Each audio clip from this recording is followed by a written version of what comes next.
بسم اللہ الرحمن الرحیم اللہم صلی علی سیدنا و نبینا و مولانا محمد معدن الجود والکرم منبع العلم والحلم والحکم مبارک وسلم۔ احباب محبت، اللہ رب العالمین جل وعلا کی ذات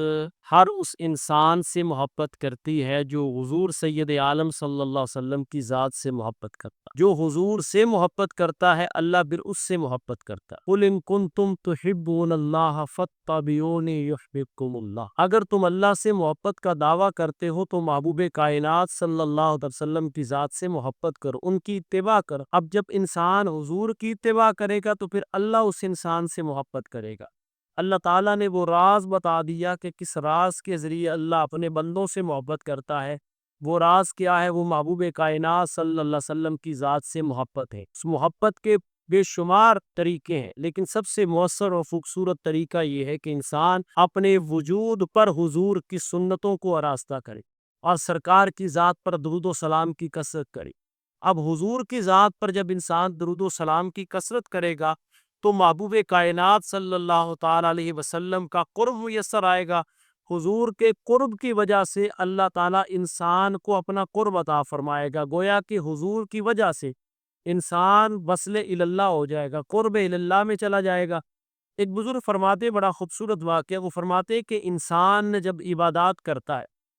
تو عبادات بسا اوقات کسی وجہ سے رد ہو جاتی، یعنی وہ لمبی نمازیں پڑھتا ہے تو دل میں خیال آ گیا تو گیا کام۔ اسی طرح وہ صدقہ و خیرات کرتا ہے، دل میں خیال آ گیا کہ بھئی میں تو بڑے سجدے کرتا ہوں، تو وہ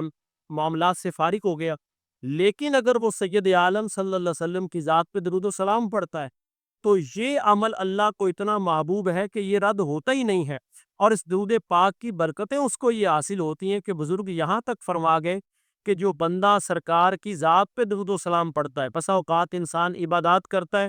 تو اس پر فتنے اور فساد میں مبتلا ہو جاتا ہے، اس کے ذہن میں عجیب طرح کے خیالات آتے ہیں، شیاطینی وسوسے آتے ہیں۔ بہت سارے لوگ ایسے ہیں جو کہتے ہیں کہ جی ہم نماز پڑھتے ہیں لیکن ہمارے ذہن میں وسوسے آتے ہیں، ہم فلاں کام کرتے ہیں نیکی کا تو ہمارے ذہن میں وسوسے آتے ہیں۔ لیکن اولیاء فرماتے ہیں درود و سلام ایک ایسی عبادت ہے کہ جب انسان پڑھتا جاتا ہے تو انسان کا ذہن بھی وسوسوں سے پاک ہو جاتا ہے، اللہ اس کے ذہن کو بھی طہارت عطا کرتا ہے۔ بزرگ فرماتے کہ درود پاک پڑھتا جائے بندہ، اب جب یہ درود پاک پڑھتا ہے تو وسوسوں سے اور طرح طرح کے خیالات سے اور شیطانی معاملات سے یہ محفوظ رہتا ہے۔ پھر ہوتا کیا ہے؟ درود پاک کی برکت اس کو نہیں حاصل ہوتی بلکہ اس کے پڑوس کو بھی حاصل ہوتی ہے کہ جو زمین میں آفات و بلیات ہوتی ہیں، جو آسمان سے آفات و بلیات نازل ہوتی ہیں، وہ زمین والی آفات و بلیات کو مل کے کہتی ہیں بھئی یہاں نیک بندوں کے گھر کون سے ہیں۔ عموماً آپ نے سنا اور دیکھا ہوگا جی فلاں بندہ نمازیں پڑھتا ہے، پریشانیاں بھی ہیں، اور بھئی اللہ اپنے بندوں کو آزماتا ہے۔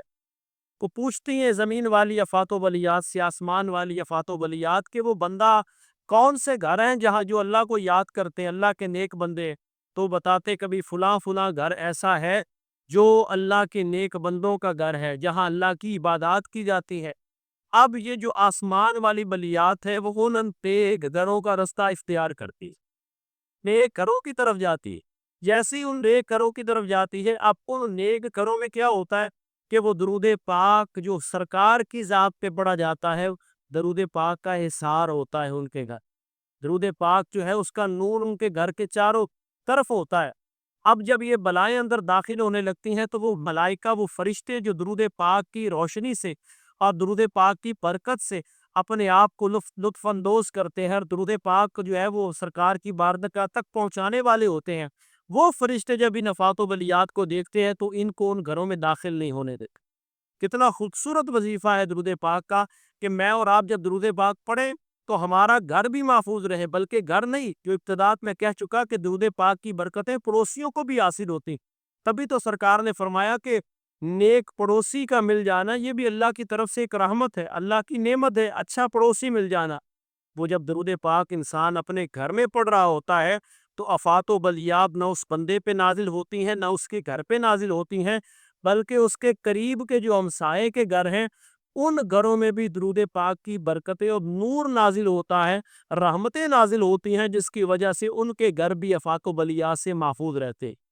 کتنا خوبصورت وظیفہ ہے۔ یاد سرکار کو کیا، حضور کی ذات پہ درود و سلام پڑھا، اپنے مقدروں کو جگایا، جنت میں اپنا مقام اور مرتبہ بلند کیا، اور دنیا کے اندر ظاہری طور پر بھی انسان کا گھر اور آفات و بلیات سے محفوظ رہتا ہے، پریشانیوں سے محفوظ رہتا ہے، تو کیوں نہ آج کے بعد ہر کام اور ہر ذکر سے زیادہ ہم سید عالم صلی اللہ علیہ وسلم کی ذات پہ درود و سلام پڑھنے میں اپنا وقت لگائیں۔ جب حضور کی ذات پہ درود و سلام پڑھتے رہیں گے اور اس انداز سے پڑھیں گے کہ میں پڑھ رہا ہوں اور آمینہ کے لال میرا درود و سلام سن رہے ہیں، اللہم صلی علی سیدنا و مولانا محمد و آلہ و اطرتہ بعداد کل معلوم لک، انسان یہ درود پاک پڑھتا جائے گا اور اس کیفیت پہ پڑھے گا کہ حضور میرا درود سن رہے ہیں، تو یقیناً یہ درود پاک پڑھنا انسان کو اس معراج تک لے جائے گا جو عشاق کی معراج ہوتی۔